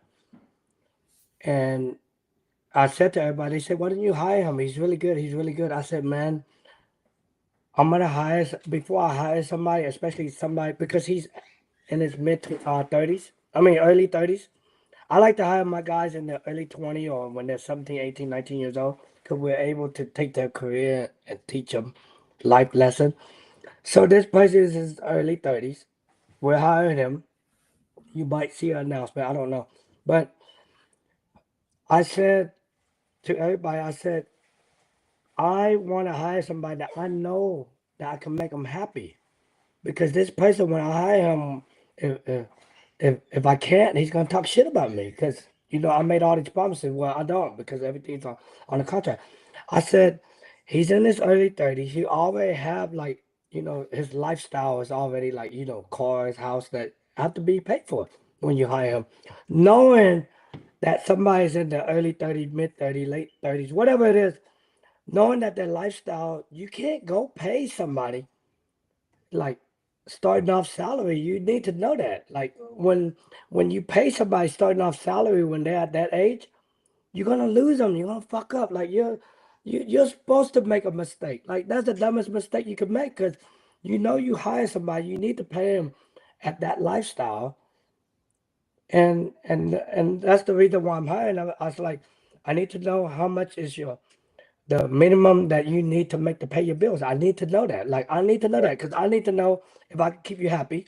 After Yep. that, I know I can't pay you the minimum to pay your bills. I need to pay you for you to be happy too, to go out to eat, you know, do your hobbies and stuff like that. And I thought really hard and I came up with a really good salary for this person where I think his his yearly bill had to be about a little over 30,000. I know I could give him almost 80, and I said, you know what, that's good. He's happy. I should be good. And you have to consider all that. You do. It's really hard for people to consider that. You can't take on an older tenor that's in his mid 30s and go pay him $500-600 a week. I don't know how it is in every area, but in Houston, the living cost is cheap. You can't do that because that dude probably have a car payment for $500-600, maybe $1,000. You know, he probably have a house payment at $1,600 and whatever bills he have. You have to calculate as a leader, as an owner, as a manager, whoever doing hiring. You got to calculate all that stuff in your head and be like, man, this is how much he have to have. Then you have to time that by two, and that's how you're gonna make them happy. I don't know, but I'm telling you, if you're gonna hire somebody, you have to make sure they're happy because if they're happy, you're gonna be happy. They're gonna do a good job. You don't have to worry about Yep. shit, and you have to think about all that because man, these are your babies you're taking in, man. If you can't take care of them, shit, like you like that's you. You just have to do something because that baby you're taking in, taking care of your business, that money from your business is paying for your house, paying for your kids' education, your car, your thing. Yeah, think about it. You do not want to disrupt that on your personal life, and you will if you do that. So you just got to be really, really good at hiring. That is what I was bad at. That's like the worst thing, and now I'm like super, super good. Like I'm laser focused. I'm like, I need to know all this because if I don't, I just gonna have to end up you're gonna quit. You're gonna do side job. Man, my guys don't do side job on me. It's my responsibility Yep. to make sure they earn a livable wage to live in a comfortable house, drive a reliable transportation. It's my job. And as a good leader, you need to know that. You can't be going to say, "Fuck him." It's his choice because he bought a brand new Dodge Challenger Hellcat. It's your fault. You hired him. You knew that shit. That's your fault. You know what I mean? So Love it. Love it. I gotta go though. I gotta go, guys. Hey man, thank you I so love much, you. Mike. Thank Love you. you, brother. I gotta Appreciate I you. gotta eat this. Look what's cooked for me. How you see? Look, huh? There Oh, you go. right. Clam chowder. Clam chowder. Clam So chowder. Calling for I the win gotta right I there. gotta I gotta spend time watching Monday night football. Love you guys. All right, I'll see brother. y'all on Have Instagram. a Bye great bye. night. Thank you All so right. much. We'll see you in Houston at Tinner Battles. Okay. And we'll go out to eat again. Have a great night, brother. All right. Good night. All right, guys. I know we went way over our time here today. Mike was gracious enough to give us extra time, answer some of your guys' question. Hopefully, you guys learned something. Hopefully, this benefits you one way or another. Always love the comments. Always love the feedback and anything we can do to improve this group, this podcast. Please feel free to reach out and comment on this. Next week, we do have Chris Hardy with Expel coming on as our guest. So be here for that one there. And we'll see you. Thanks again to our sponsor of the week, Energy Products Distribution, EPD, and Make More Money Tools. That is actually Mike Norg's company. And then we have another great guest the week after. We'll have Mike Burke on there as well. So there's some great guests to come on that can really benefit everybody. Have a great night. Mother Marion, you're still up? Oh my God. I love you, Mother Marion. You have a great, great night.